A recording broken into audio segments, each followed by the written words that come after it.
road traffic amendments Zambasha Bijumu waji 2 wiki mu oye za friend Okada Pragia na ze wokrom hade ni na no yaza sisi ambasha Bijum ajatum do obotum na wa nom he no kwando wazi jumeza opedo wazi ma yen kwhwe za code o hono. This is the third reading. I'll put a question. As many as are in favor of the motion say aye. Those against say no. Honourable members, the ayes have it. The motion is adopted.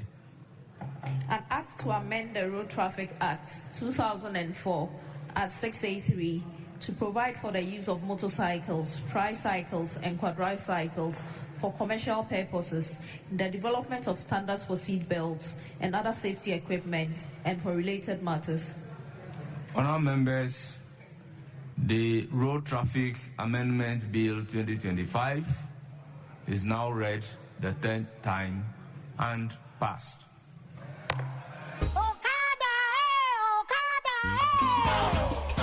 Intino no ho asamari mamenje wadwenchwe mfa de minsemi a okodo no ho Rex Riches no say onu ohun de za otuedo sa de woye nye de wo hwehwe mbra obotum na woze ahye ma ways mo dwumezi no ye na won kofa asem biara from but also regulatory measures na hwehwe Janet Poku animo o say enye de wori shambra ni keke o mpo no won hwa na wanted to license fee no do na ordinary Okada rider no so no ontum na onto ubi intino so na dwenchwa ozebe efa dam nsemi hu Koko Jason na ose road systems na wogana hade na kasa no onye hwekwanda traffic aye doma nti de wobaka de worija atum de Okada funu nyina ambasinka for no no hunde so osim wejuma osim wo fie de orukọ ejuma mpo no obodu na wabo 2 pm so no so na dwenchwa ozebe